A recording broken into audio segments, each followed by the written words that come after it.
All right, Brett Key. Man, thanks for coming. Sure. It's great to have you here. Yeah, thanks for having me. Today, this is actually going to be a pretty special podcast for me because, we're actually going to be talking about Ed Smith today.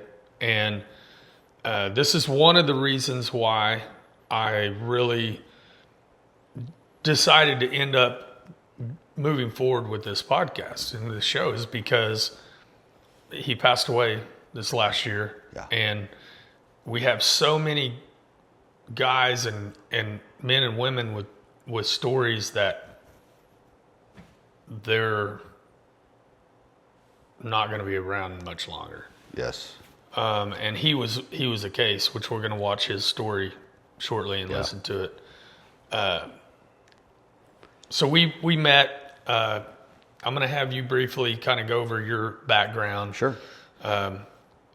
But the story of Ed Smith, we met 5 years ago on that, and actually we recorded that story for you guys. Yes. Yeah. And it's just an amazing story. Of course, we go back, longer. But why don't you do just a quick intro of yourself? Yeah.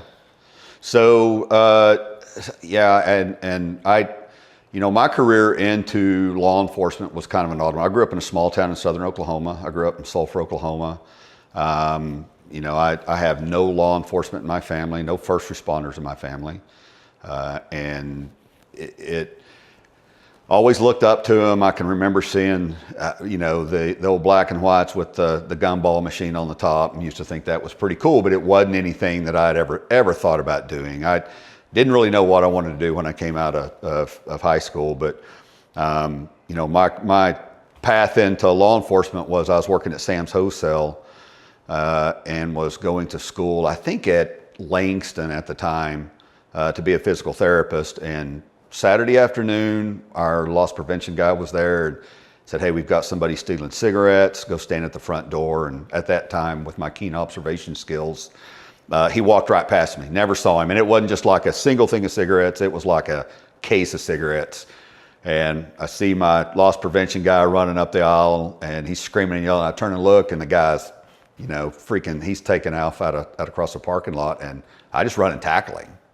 And I'm like, that was pretty cool. And so I get back in, and a buddy of mine walks up to me and goes, "What the hell were you thinking?" I'm like, I don't know. He goes, "Why did you?" A number of things could have happened. I was like, I don't know. And so that got me that was on a Saturday.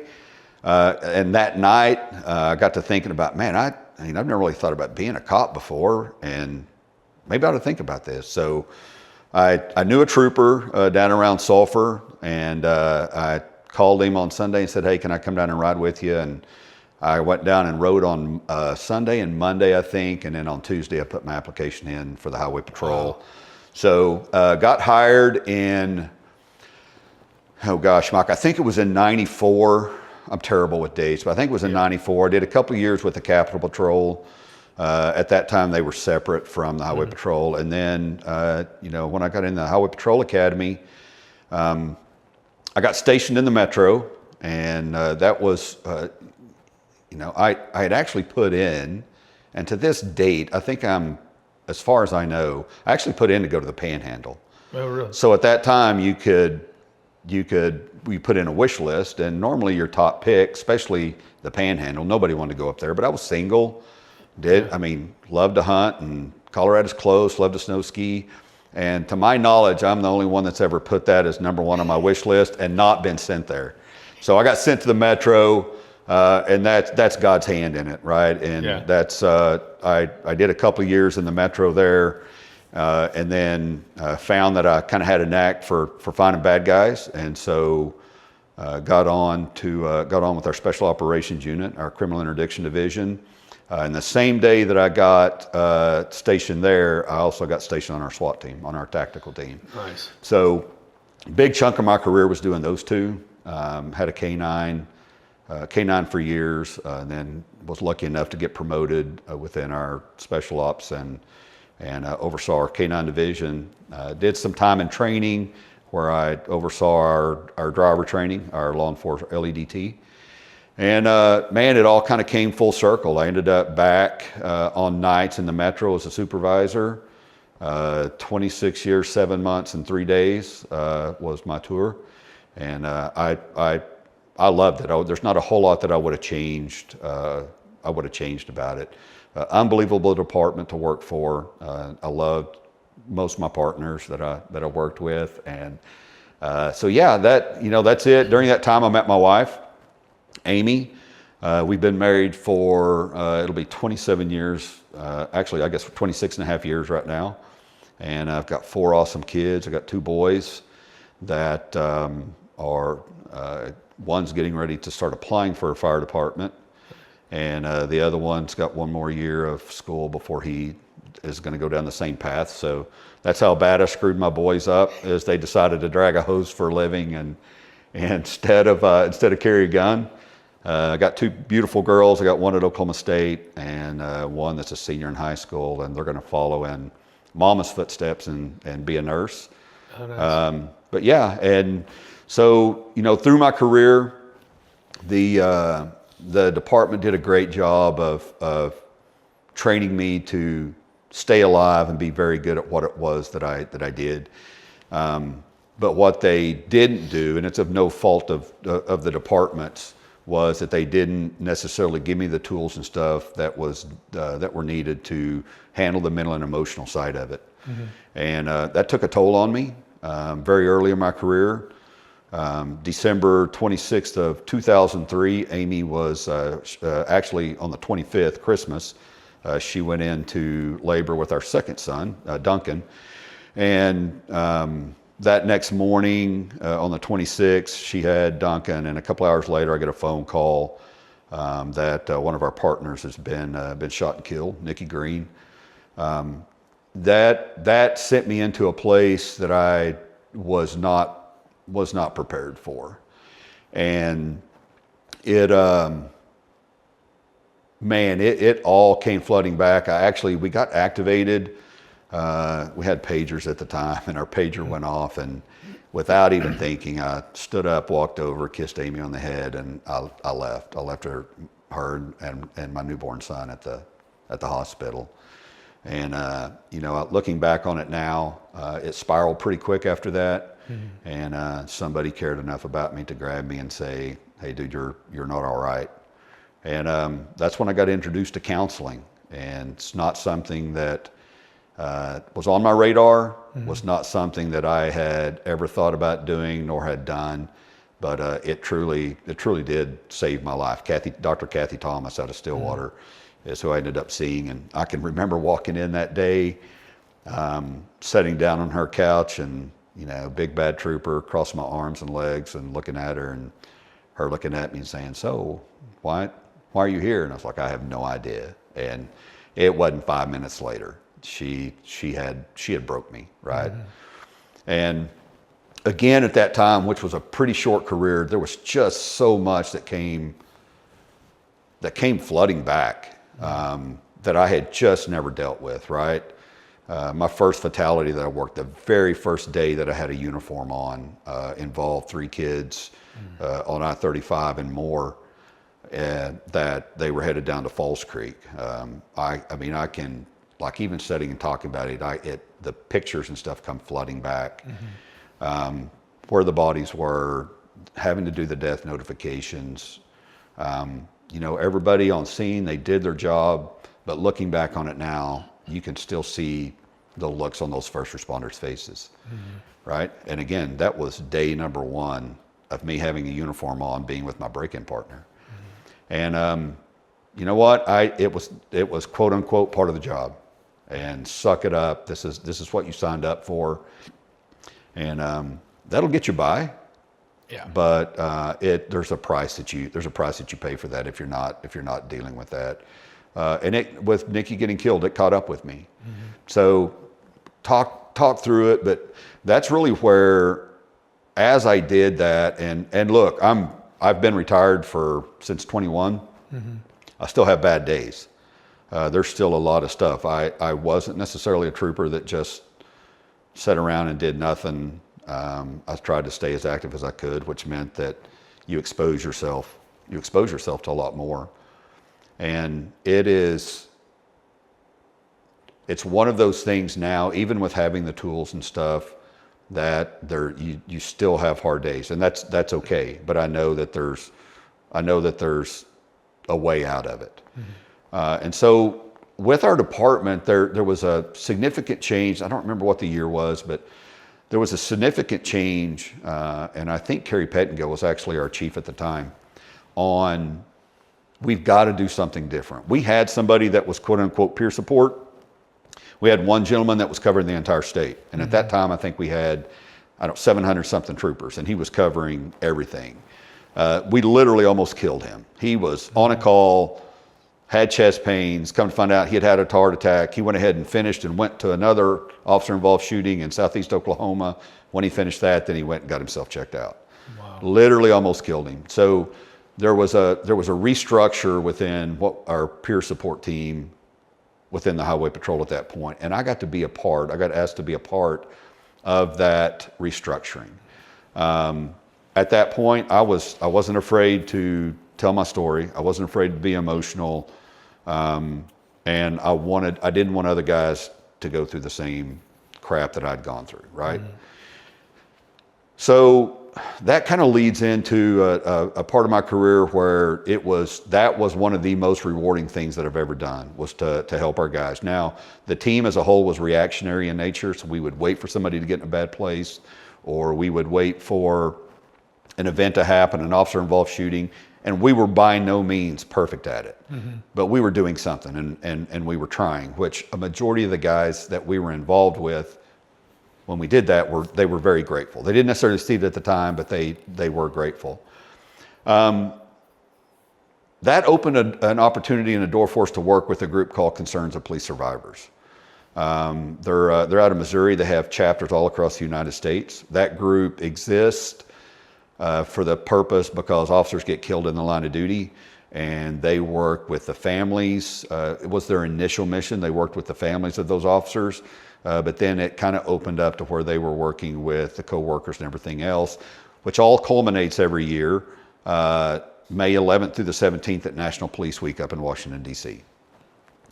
During that week, the National FOP and Concerns of Police Survivors work together to put on a week-long event that honors those law enforcement officers that have lost their lives. The families are invited, the co-workers are invited. There's numerous events and stuff that go on. There's a candlelight vigil, which whether you're a civilian, law enforcement, or first responder, if you ever get the opportunity to go see that is, I can't even describe it. I can't put that into words. There's also an educational component to it, and that's where we got the opportunity as peers to go up, work with Concerns of Police Survivors, and work with those family members and co-workers. So we would have debriefs, educational component on how to deal with the stress, how to deal with the traumas and different things like that.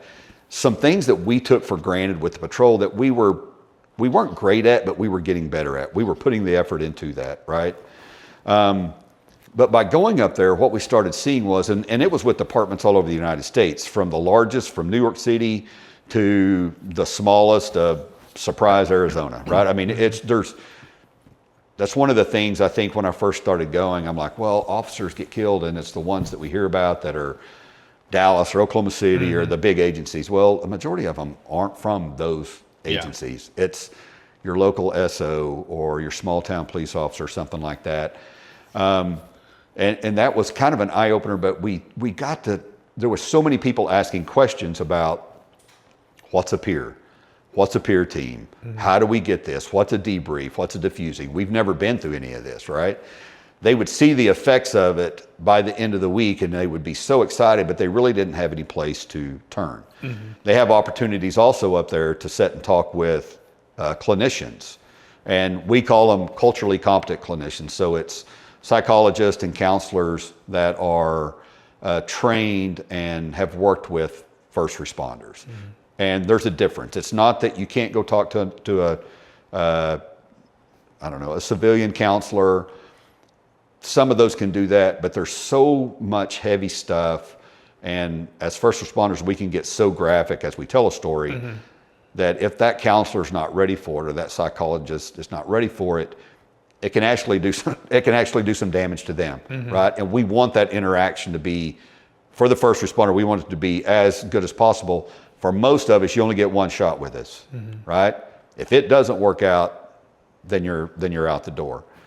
So as we started seeing that, we got to thinking, and a partner of mine at the time, we got to kind of brainstorm and said, well, what does it look like if we put something together to where we're able to get that training out, or we're able to get these resources out, and that's where Warriors Rest came from.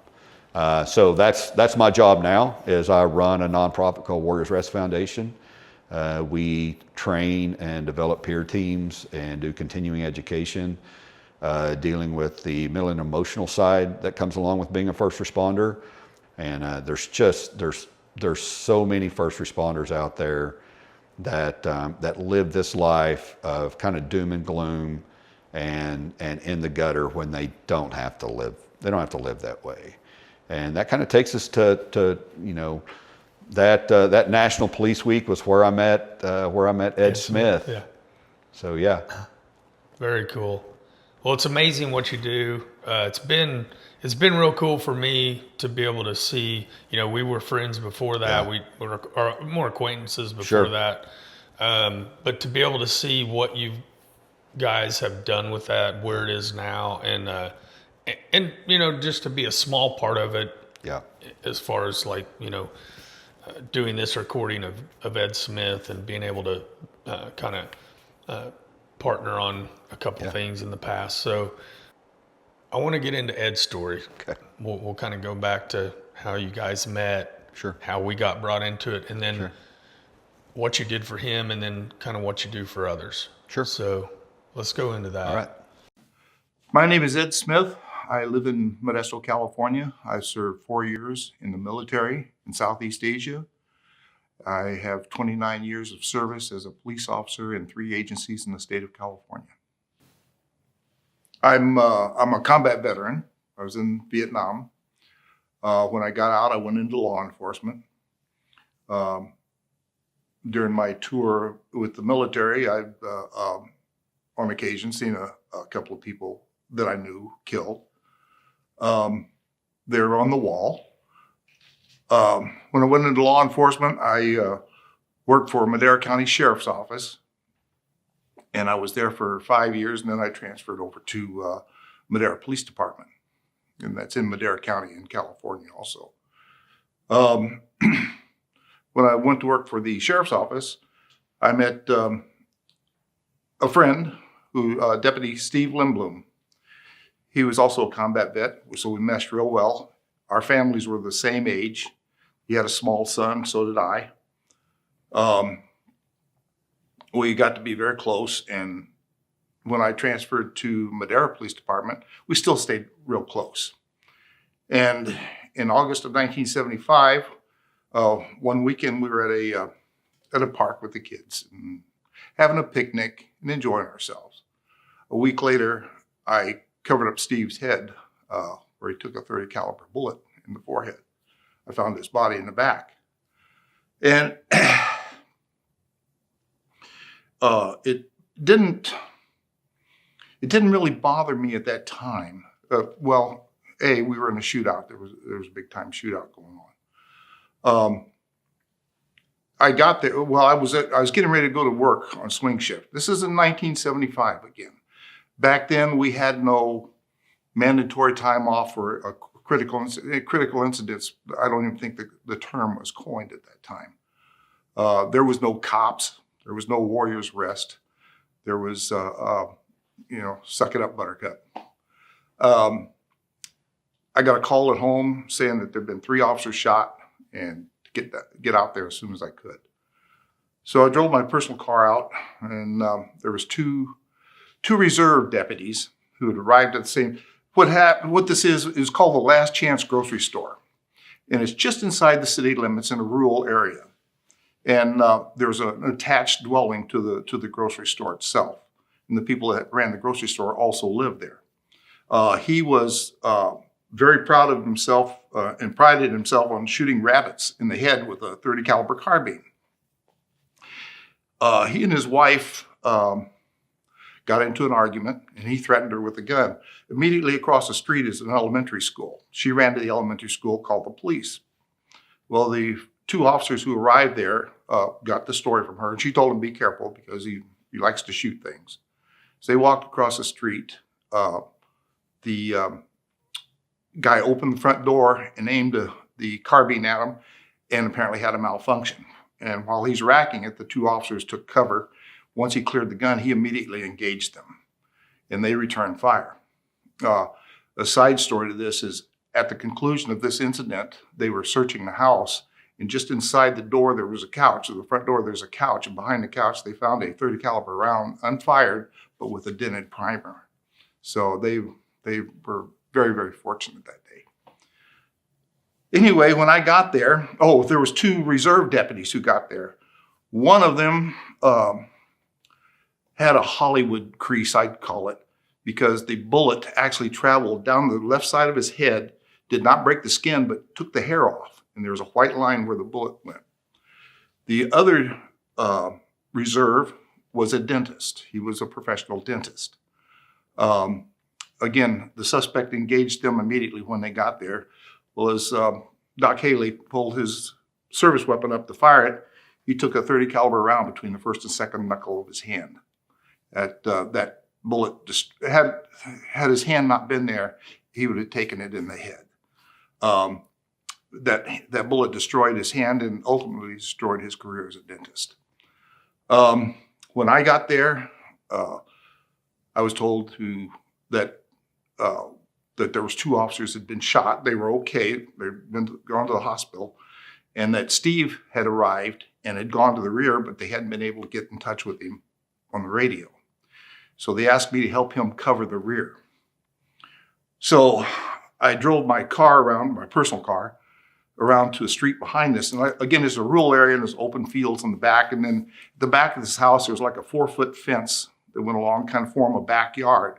And on the outside of the fence that I was approaching, there was little outbuildings for rabbits and chickens, and there's some corrals. As I approached across this field, I felt kind of naked being out in the middle of the field. But when I got there, there was a yearling cow that I grabbed by the ear and the tail and used that as kind of cover. Because back in '75, we didn't have vests. And I worked this cow up to where I could get better cover. He stepped on my foot and broke my toe, incidentally. But I got up. There was a bathtub that they used for a watering trough there, just on the outside of this 4-foot fence. So I'm working my way to that. I figured that could give me some cover as well as concealment there. And I didn't know where Steve was, but as I'm crawling up, something caught my eye, and I looked, and it looked like a mannequin, looked like something dressed in a uniform, and I couldn't really tell what it was until I got closer, and I realized it was a body. And it came to thought that when I first looked at it, I didn't recognize the face because, again, it had been pretty much destroyed with the impact of the bullet. And I remember thinking, he wears glasses like Steve does. And then I saw the nameplate, so I knew it was Steve.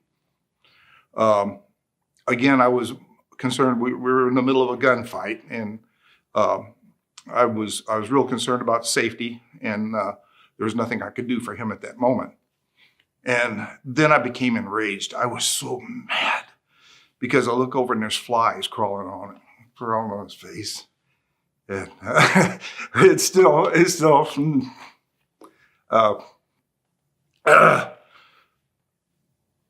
there was an old dirty piece of burlap there that I picked up and I put it over Steve's head. Keep them fucking flies off. Excuse me. Keep them flies off. So then he had an 870 Remington shotgun, personal shotgun of his, and he loved that shotgun. He had a Remington folding stock put on it, and he carried it. That was his shotgun he carried in his patrol car. It was laying there, and it had blood on it. I wiped off, and it wasn't. The safety was off, but it hadn't been in battery, which I cocked it and put a shell in the chamber, put it in the battery, and then I was thinking tactically at the time. I wasn't upset. I was just something we had to do. We had to take care of business, and I'd been behind this tub this time, and I looked up over the tub to get a layout, and between the cracks in the board fence, I saw the bad guy coming out the back door with his rifle at the ready, and I'm watching him, and he came out and he's looking around, scanning where Steve was. Steve was like less than 5 feet away from me, and then he looked to his right, and when he looked to his right, he's looking away from me. And I remember coming up on my knees with Steve's shotgun and firing one round from his 12 gauge. And then seeing the guy crawl back inside. I fired all 4 rounds out of that gun. There was 4 empty cases on the ground. I do not remember, to this day, I don't remember firing those other 3 rounds. At the autopsy, the bad guy, they found the cause of death was 2 buckshot in his abdomen, and he bled out from the inside, slowly. They also had some questions for me that there was 3 buckshots in the soles of his feet. And they said, "You know how I got there?" No, I don't. No, I don't. But anyway, he returned fire back out from inside. I had my service weapon. I was firing back at him. Then it was a cluster, because there's officers in front, I'm in back. We're firing. He's firing. We had a crossfire situation. We didn't care. We were, like I say, we were actively engaged at that time. Finally, the firing ceased a little bit. It slowed down, and I remember I was trying to think, what can I do for Steve? You know, then my thoughts came more towards what am I going to do about Steve? And I got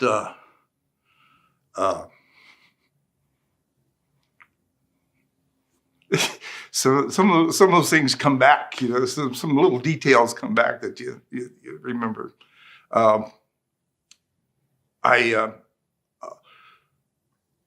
They asked me on the radio, said, "Can we get Steve's body out?"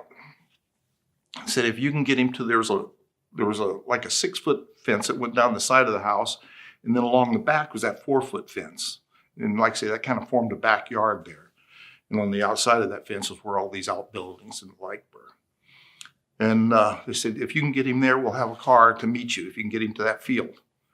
And I told him, I said, "Yeah, but it's going to take me a couple of minutes. I'll let you know when." Because I knew what I had to do. And because Steve had been out there over 2 hours now. He'd been laying there. And there's things that occur to the body of a person who's died. And I was just saying, I had to break the rigor in some of his joints so that I could help get him out of there. I could help him so I could get him out. I gave him the go word. I said, "Okay, I'm ready to go." I said, "I'll meet you there." So I got Steve over my shoulder, and I went running towards that 6-foot fence in the field there. And there was still gunfire going on, but I don't know whether it was the officers in front shooting or if it was a bad guy shooting. I don't know. But I know there was gunfire, and I'm carrying it out on the gunfire and wondering, you know, I thought I'd left that environment when I got out of the service. So anyway, there was a deputy who drove a sheriff's car, and he got a lot of air out of that car coming across that plowed field. And he pulled up there and stopped, and I was able to get Steve in the back. And then he drove slowly so I could get back to a point of cover and continue covering the rear of the house. And they got Steve's body out of there finally. That was, that's something I'll never forget. And but anyway, the firing went down. We made entry into the place. We cleared by fire. It was no room searches or anything. It was strictly a military operation. If there's a door there, you blast the door. Anything on the other side of it's going to die. And we made entry. We found the bad guy. He was dead inside.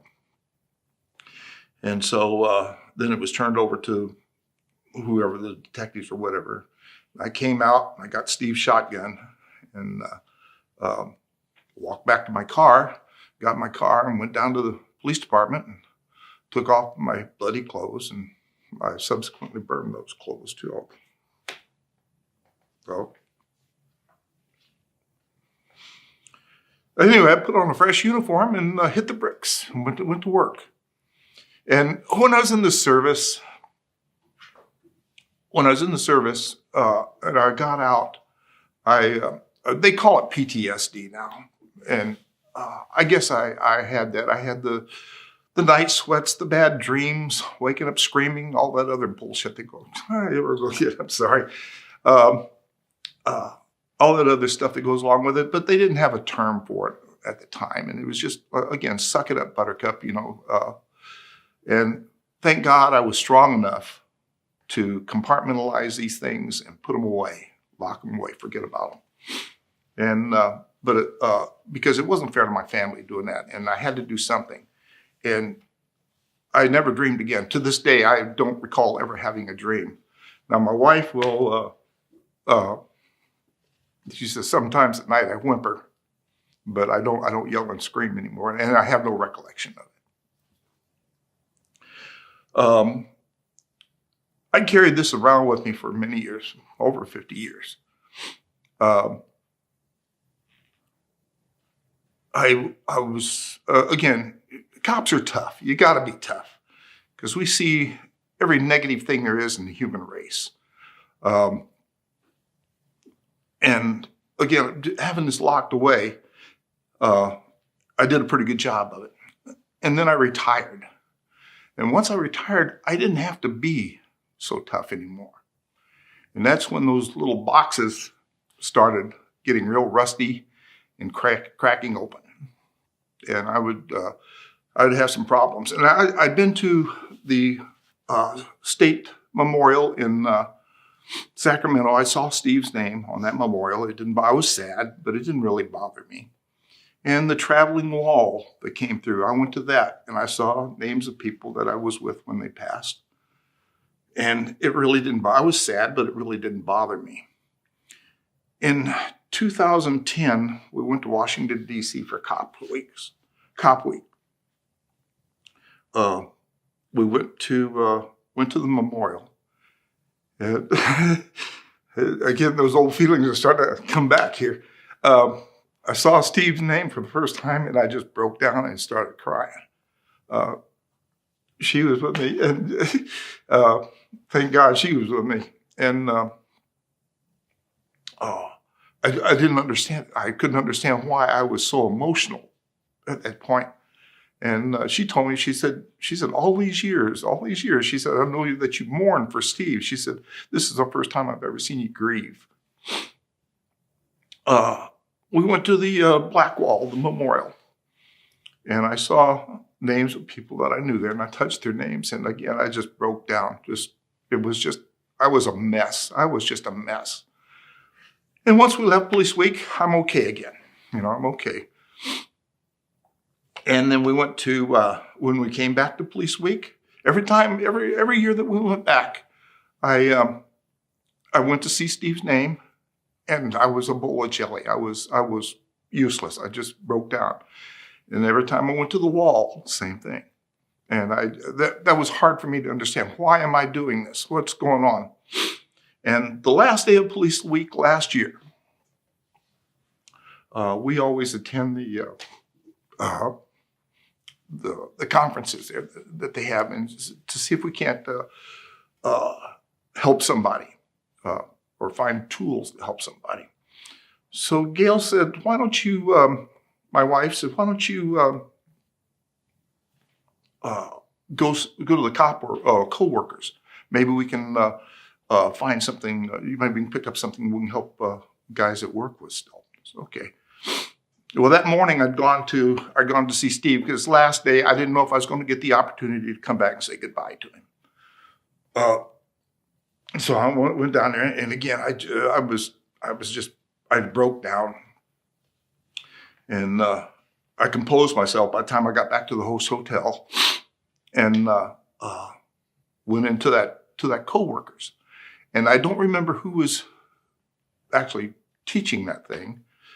But everything he talked about was every feeling and emotion that I had.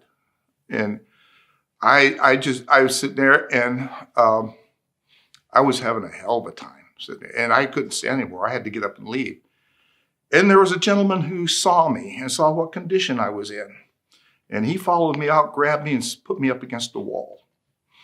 And his name was Brett Key with Warriors Arrest Foundation. I owe the man big time. He asked me what was wrong, and snot and tears running down my face. I said, nothing, nothing. And he basically said, bovine excreta, what's wrong? And I realized at that moment, the guy standing in front of me was a cop who had my 6, and he was my backup. And I told him things I had never, the stuff I just talked about, I had never told another human being. I told Brett that day. And I remember him having his hand on my shoulder, him saying, you need some help. I'm going to get you some help. I'm going to help you. And I was thinking, yeah, right. This had been going on a long time, you know. I was dealing with this shit before you. I'm sorry for the cuss word. I've been dealing with this ever since before you were born, you know. But I trusted the man, and he said he asked me about EMDR. He said, have you ever had that? I said, no, I've never had that. And he said, I'd like to get you in to see somebody. And this is the last day of the police week. And I said, okay. And so he said, he put me in touch with Denny, and Denny wanted me to see him that afternoon. Well, I went to an EMDR class with Kathy Thomas. They gave it, and she, because I had no idea what it was. And we went together and sat there and learned about EMDR. And I said, okay, sure. And then with Denny, the way he explained it to me made sense to me. And he put me through this EMDR. Now, I don't know how it works. I don't know what happened to me. And to this day, and I will always probably call it that strange ass voodoo shit that happened to me that day.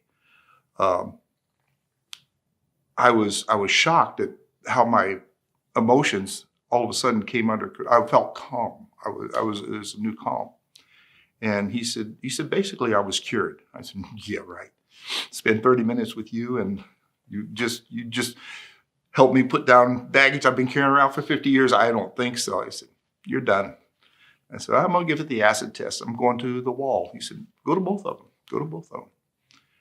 And I went back and I saw Steve's name, and I stood there, and I was sad that he died, but I was glad that I knew him, and I didn't break down.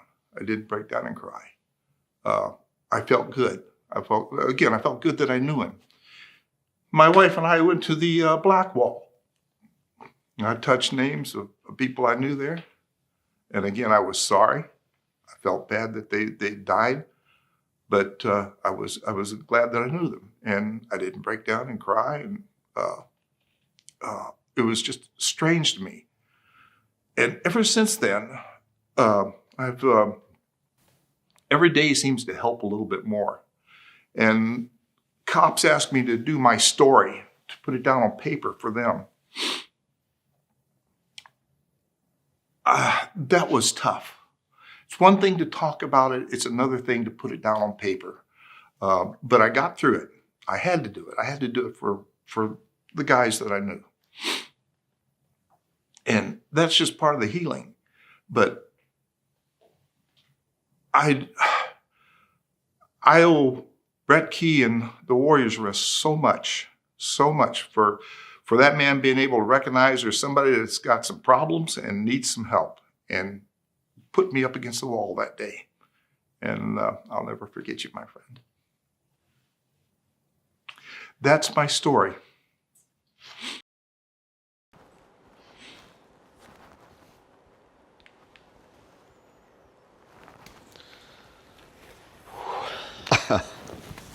Man, every time I watch that story, it's Yeah. And it's been a while. Yeah. It's been a while since I've seen it. I wish he was here to be able to be on camera to tell that story. But I'm so glad we got that. Yeah. That video. Yeah, I am too. Ed was just one of those guys that, I mean, even if I'd met him before, Ed and I would have hit it off. He was just one of those, kind of a cop's cop, and had, grizzled Vietnam veteran, and just a great dude, man. Yeah. So yeah. It's an amazing story. Yep. He, and man, that story, the sad part about it is he's not the only one. Yeah. Right. I mean, even from that generation, those guys, and he did. I can remember watching him get up and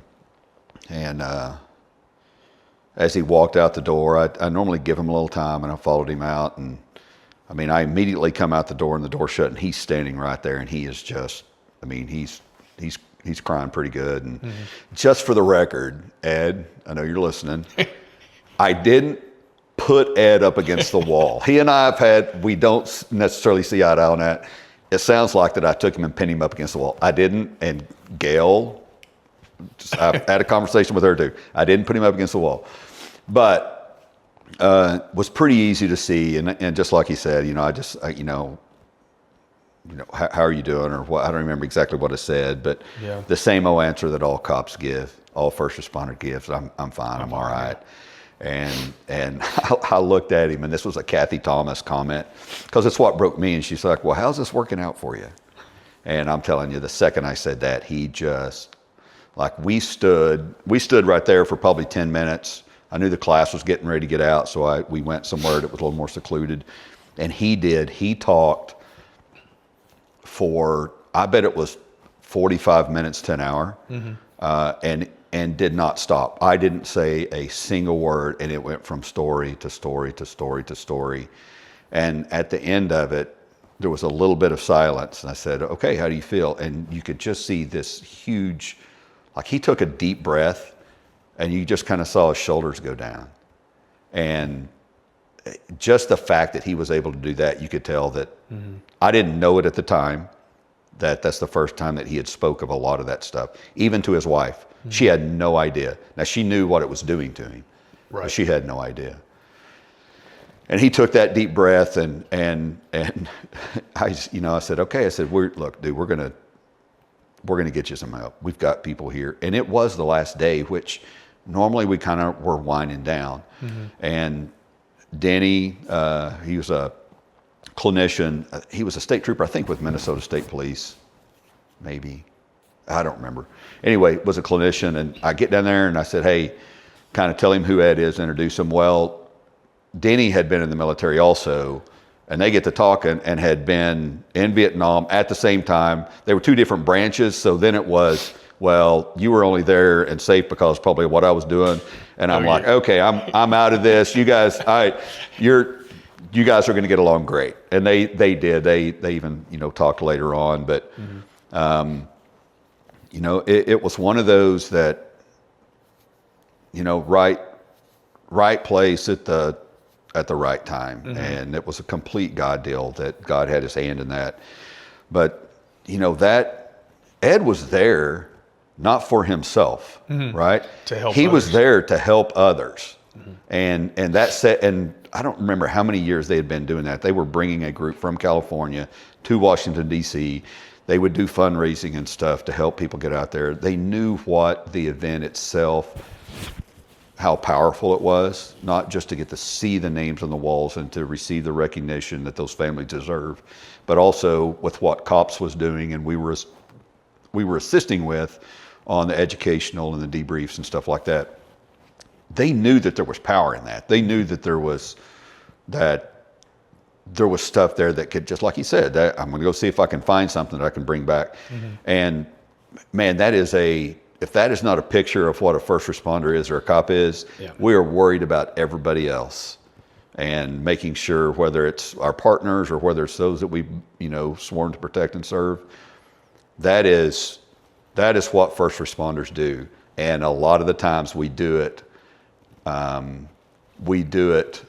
at the risk of it costing us. Mm-hmm. And that's not okay. Mm-hmm. That's not okay. There's I don't remember signing up for that part of it, right? Mm-hmm. So he called me that evening, when he was standing at the wall, and it's like, dude, I don't know what he did. He goes, the EMDR, he goes, I don't know what he did. He said, but I'm standing here, and he said, I haven't shed a tear. And it was just, that's one of the good things about Police Week. We do get to see some of that kind of immediate stuff. Mm-hmm. Now, there's still a lot of work to be done. Sure. And Ed was on board with that. He knew that this was just the start of his journey and kind of a new chapter to his life. And he accepted it and said, come on. And the funny thing was, I didn't meet Gail then. So it was probably, Police Week was in May. I think that November, COPS, Concerns of Police Survivors, had a national conference, and we were assisting with that and teaching in Chicago. Mm-hmm. And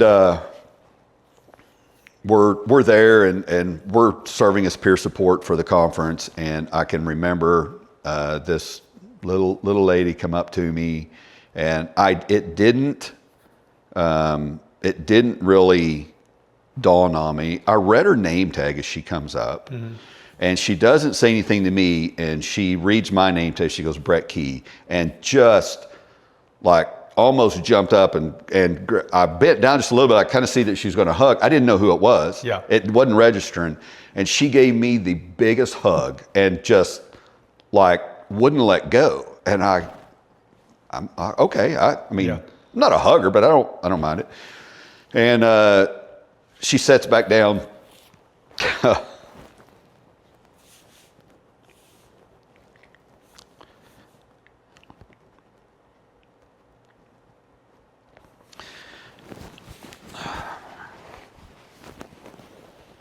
She goes, I'm Ed's wife. And she said, I'm Ed's wife, and thank you for giving me my husband back. Wow. Yeah. Of course, at that point, I mean, I kind of figured it out, and she reached up again, just gave me a big hug, and then we're both standing there crying, and Ed walks up and cracks some silly joke or whatever, kind of breaks the tension. But that wasn't expecting that, and that's never why we do it. But it is such a, like, that's what drives, both with the foundation and me, like, that's what drives us. We don't get to see that very often. Mm-hmm. But we got to spend some time together during that week, and she was telling me, and she said, when on the plane, like, Ed wouldn't shut up on the plane ride home from DC, and we got home, and he was telling me all these stories and stuff. She goes, I knew, I had seen what it was doing to him, right? And talked about the night terrors and the screaming, and then she goes, he never violent, but you could tell. It was every night. He was never getting a good night's sleep, and this had gone on since she had known him. Mm-hmm. And it's just, it kind of goes back to, like, how's that working out for you? How's that working out? And again, Ed that's not just a kind of a one-of-a-kind story. It happens all the time. And so simply by him we have a saying at the foundation called "Healing begins in courageous conversations," right? And all it did was, it could have been anybody, but God put me in that place to just say, "Hey, what's going on?" And him feeling comfortable and just letting go of everything, talking about it and throwing it out there. And he got from that point forward. It's not that it wasn't tough, but he got to enjoy a little more of his life up until I think it was April 16th of last year that he passed away. Right. It's sad that it was only that part of it. Now he had good times before, and Gail and I have talked about that, but it was a different type of enjoyment. It was a different thing and him even having the ability to help others at a different level than if he would have kept that kind of pushed down. But Ed was a unique guy. I miss him. I mean, we continue to stay in touch, and like you said, it was awesome that you guys worked with us to get it on tape, because if not, then that story, I can tell it, but it doesn't do justice coming from Ed, right? Yeah. And he was a character. I love that guy, and yeah. Well, it's like you said, there's a lot of people out there, more than we know, and you guys are making a huge impact, and that's why we've always, CCW Save, we've always supported you guys and done whatever we can with you, and it's he brought up and one of the consistent themes in a lot of these interviews are that as a police officer, there's really no time to stop and think about it. Yeah. I mean, even today, back then it was much different than it is. Like, change your uniform out, burn your clothes, and go back to work. Yeah. Versus today, but even today, it's a continual. Every week is a continual some kind of trauma, and you can't take that home to your kids and your wife, and you can't and it's I talk a lot about my dad asking me one time, we're driving by and he asked, I was like, yeah, that's where my shooting happened. He said, do you ever think about those guys? I'm like, every day. And it's not a point to where I think about it in a sad way. Like, I wouldn't do anything different.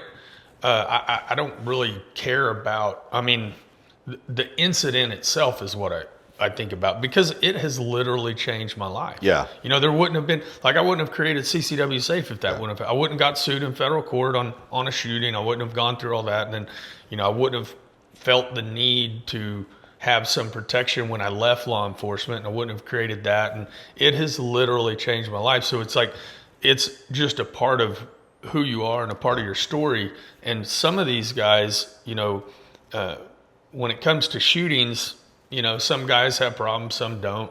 But when it comes to I think it's, the trauma of losing a partner, losing a friend, or just seeing the evil that is done to people, and, I know how much of a part of, what you do becomes a part of who you are in your story, and to have something like that has a negative impact,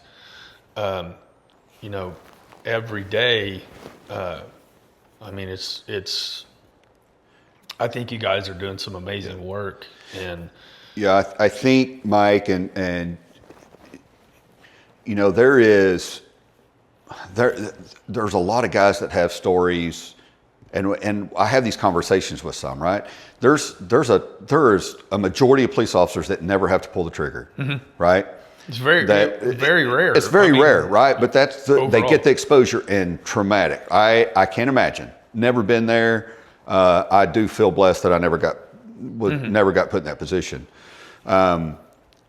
Same thing on the fire. There's certain instances within each one of those first responder disciplines that there's like the ultimate, right? So it's a line of duty death, or it's a gunfight. Fire, it's having to pull a body out or losing a fire, whatever that is. The reality of it is those traumas are there for a small group of those first responders. What normally gets us is the cumulative trauma. It's the day-to-day stuff. And it's been, and look, there's a ton of men and women out there that deal with it absolutely superbly day to day. Whatever it is that they figured out. I always say, man, look, if you're in a good place and you've made it 5, 10, 15, 20 years and you're in a good place and your marriage is healthy, then let the rest of us know you have something that not a lot of people have. And that's okay, right? There's not a right or a wrong way to react to an event, a shooting. Just like you said, some guys they'll pull the trigger and go home that night and get the best sleep they've ever had. It's just that's not somebody that is put in the same situation or close to it, pulls a trigger and doesn't sleep for the next 3 weeks. They're both the right ways to react to it. Yeah. Right? There's not a right or a wrong way. There's so much that goes into that makeup of that individual on how they handle that situation. Right? There's no right or wrong way. And I think that that's something that and we kind of eat our own in certain situations like that where we're like, hey, you freaking wuss. I mean, I've been involved in 3 shootings and you've been involved in 1 and for the love, or you haven't even been involved in a shooting yet. You're right. So I think that's the one thing in the first responder world, we have to stop eating our own. Everybody responds to stuff differently, but that cumulative trauma side of it is such a, man, that's normally what gets us. That is normally what gets us. So what can we do? What do we do to help mitigate that? Those traumas and stuff are not going away. You talked about on the law enforcement side, there's a negative connotation comes with wearing the uniform these days. Yes. That those old school guys, they didn't have to, there was a respect that came along with it, right? Because they got to handle things differently back then. And they weren't pushed as much and they weren't talked down to. And you didn't really have to worry walking up on I hate using the word routine traffic stop, but you don't have to worry about a routine traffic stop and getting dressed down by the driver and there's not a thing that you can do about it. Yeah. And getting called every name in the book and you're, right? Now that's not a big T, that's not a big trauma, but you do that every day for 10, 15, 20 years. Do you think that's going to have a mental and emotional effect on you? Absolutely. Every once in a while you might get to be the hero, but not very often. And so just that negativity that comes along with the job, that can wear on you. And so I think it's understanding that and understanding as first responders is we have to start being proactive and preparing ourselves mentally and emotionally for what it is the job entails and what we're going to have to do with. There needs to be continuing education and this is things that within Warriors Rest Foundation that we currently do. We've got groups. We're not experts in everything, so we want to go out and find the experts. We want to work hand in hand with other like-minded, whether it be nonprofits or for-profits that deal with, how to have a strong marriage and have good communication. Man, I can't stress that enough. And if my wife listens to this, she's hitting her steering wheel probably, but I am still not the best communicator and I'm trying to get better, but that would solve so many problems of just having better communications, even with your kids, how to be better parents, how to be fiscally responsible, how to make sure that our finances are in a good place so that we're not having to work our regular job and then having to go work 2 extra jobs to maintain ends meet, right?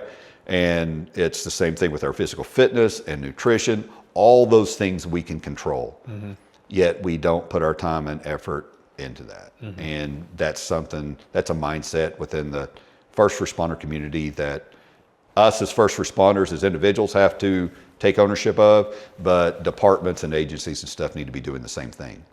Right. Well, what's next for Brett Key? You know what? I don't know. I love what we're doing right now. I think Warriors Rest, I think we're just kind of getting started. We've been around since 2018, have taken some big steps since then. We've moved into a new facility down in Oklahoma City. We're working on some partnerships and stuff to bring some other resources into that into that building. With the long-term plan of both in the state of Oklahoma and nationally, you get around your metro areas and there are a ton of resources. Right now they're spread out everywhere. Our hope is that we can get some like-minded individuals and some that do different modalities, and that's everything from physical fitness and nutrition to, like I said, to financial help, to the whole holistic side of it. Our goal is to get them under one roof and then figure out how to replicate that in a smaller scale to get it out to rural Oklahoma. Mm-hmm. Those guys, those men and women out there have nothing, right? Now, there's some groups out there that are doing some different things. Danny Long with Oklahoma Wellness Division. Mm-hmm. I haven't got to see them yet. I've seen pictures, and Danny and I have talked about them. I'm excited to see them. They have these mobile kind of wellness units that I think I got a couple of them that they're getting ready to take out through the state, and I'd be lying to you if I knew everything they could do, but I think it's got like a massage chair and a sleep bed and some different things that those modalities have been known to help first responders deal with the stress and traumas, whether it be directly after an event or whether it be long term. So Danny and them have thought way outside the lines, way outside the box on how do we do that, right? And they've got some mobile workout trailers and stuff, which everybody knows. There's a ton of research talks about the physical fitness side of it and working out, how it relates to the chemicals in our bodies that stress and stuff produces, right? And so that is one of the best antidepressants that you can actually do, is just working out. So it's figuring out a way to partner with like-minded groups to get those resources out to the rural areas. That's where a majority of our first responders as a whole are, and they just don't have anything. And so our goal with the foundation and over the next 12 to 18 months is to kind of get settled in the building, get the resources and stuff in there, and then start making a bigger plan to get out to rural Oklahoma. Our big component of it is the educational side, whether that be in a classroom, some hands-on stuff. But those other groups that we want to work with, they will have equipment and other programs and stuff that go along with it. But we feel like it all starts with a good solid peer team. As first responders in that area that have had traumas, that are unashamed and unafraid to tell their story. It's okay to be emotional. As you can see, I cry about everything now. I think it just comes with getting older to a point. Yeah. But it's working with those groups to get the resources out. Everybody's like, "Hey, how's retirement?" I didn't really retire. Right. It's more retreaded. Yeah. And I don't know that I can retire. Yeah. Right. I love what I'm doing now. It still allows me to kind of stay in the first responder world, which it's this group of individuals. There's just something. I'm a little biased. There's something special about them that they're willing to put their life on the line for people that they don't know, and some of the toughest people, mentally and emotionally, but have the biggest hearts. And I think that's special to be around, and that helps me. My ability to tell my story as much as I can, that helps me. So I don't know. My wife and I are getting ready to be empty nesters, and so hopefully her and I can finally spend some time together, figure out if we still like each other. I joked about that earlier. Yeah. But I do love what I'm doing, and I've got a great staff. There's some that have moved on to other things that played an integral role in what it was that we did with the foundation and where we're at. And that there will always be a forever gratefulness for the sacrifices and stuff that they made, and those that have moved on are all helping first responders still in other areas and stuff. And there's no shortage of work, unfortunately. I think it's only going to get worse as far as society and what they're having to deal with. But they don't have, if they're in a bad place, they don't have to live that way. Yeah. And that's what drives us. Yeah, retirement's a good idea. Yeah. But doesn't translate well, especially for people who, not every cop, the majority of police out there do it for a reason to help somebody. And when you retire, having that mentality, it just doesn't translate well. You need to retire to something. Yes. Right. There needs to be a plan. I ran a couple of our academies, and the last two I said, when to the cadets, I'm like, when should you be planning on for your retirement? And they're like, everything from 10 years or 20. I'm like, no, that needs to be now. Mm-hmm. You need to be thinking about retirement now. What are you going to go to? Because of our personalities and the way that we're wired, and most are there for the right reason, to help others and to be a part of something. You can't just go cold turkey on that, or it will mentally it will catch up with you, right?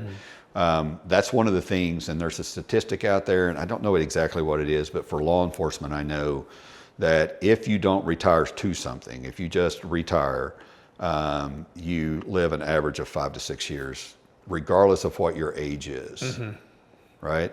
Well, that's not okay. Yeah. That's not okay. So, there's so many other factors that play into that, but that's a pretty scary statistic. So those of you listening, if you're looking to retire to something. Yeah. Find something else to do. Playing golf every day and hanging out with the grandkids, it's going to be great for a while, but most of you are going to need something to do. So yeah. If you got a story to tell and you want to give back to first responders, give me a call. We're always looking for good peers, man. We're always looking for good peers, especially on the retired side. That is something else we've talked about. We'd really like to start a retiree program to where nice. Guys are getting together, and even if it's something as simple as every Friday getting together and over coffee and telling lies. Yeah. None of us tell truth anymore, but just sitting around telling stories and stuff like that. Just like Ed, he was retired and just kind of thought that, well, this is the way things are. Yeah.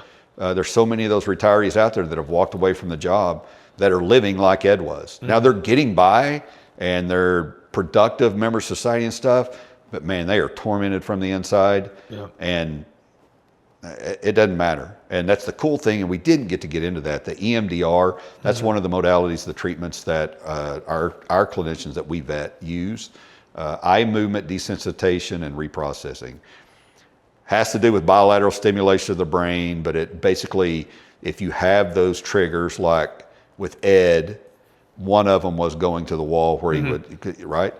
It's simply it doesn't make you forget. It just takes it and moves it around in your brain. Now, I'm way oversimplifying that. Right. But it just takes it and moves it around your brain that allows you to still think about it. It just doesn't have the emotional effect that it did before. I've had it done a couple of times to me. I still have to go back every once in a while and get kind of tuned up.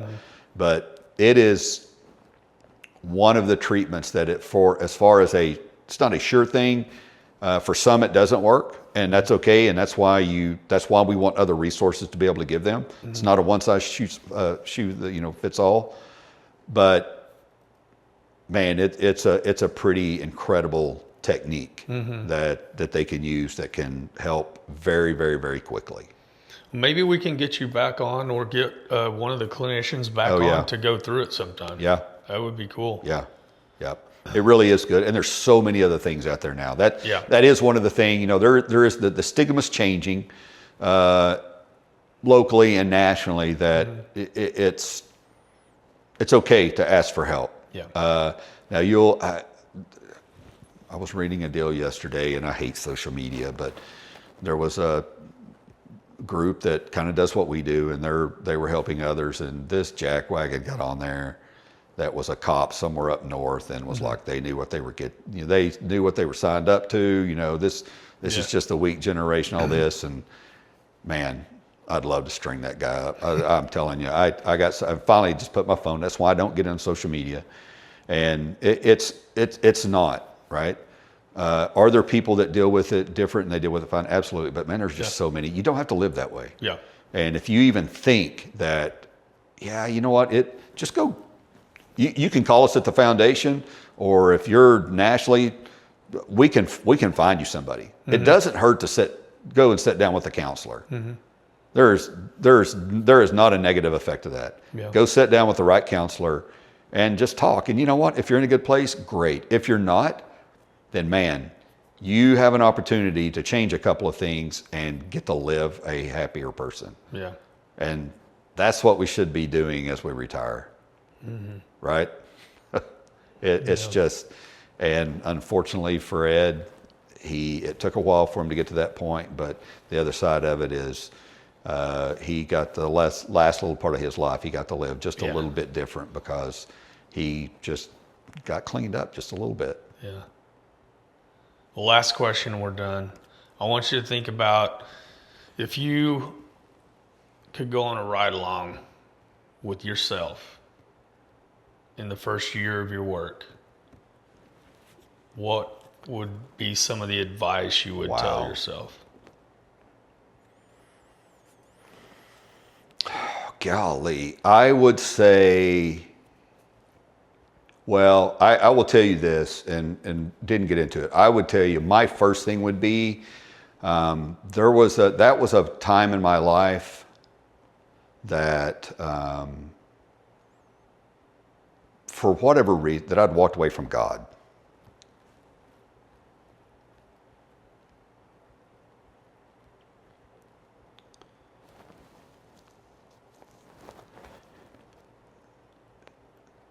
And I think that would be the first thing. I think that's the first thing that I would tell Brett was get that relationship right. Right? And in the grand scheme of things, it would have been about priorities. So it would have been making sure that I was where I needed to be with my relationship with God, with family coming second, specifically my wife, and family, and then it would have been work. I still could have been the same trooper. I still could have been the same leader. It just would have made things, not that it would have changed anything, but it would have saved myself a ton of heartache. And there are things that would be different now. So I think that would be probably the big thing, is that at the end of the day, it is just a job. It was a fun job. Best job in the freaking world, right? What's the saying is you had a front row seat to the best circus or something like that. Best show on the best road, yeah, or, right. Yeah. And no truer words have been spoken, but it still could have been the same job had I had my priorities right. So I think that would be the big thing. Great answer. Yeah. Man, thanks for coming, man. I appreciate you having me. It's great to have you here. We'll get you back out, and we'll talk about some of the treatments some more. Yeah, no, I appreciate you. Thanks.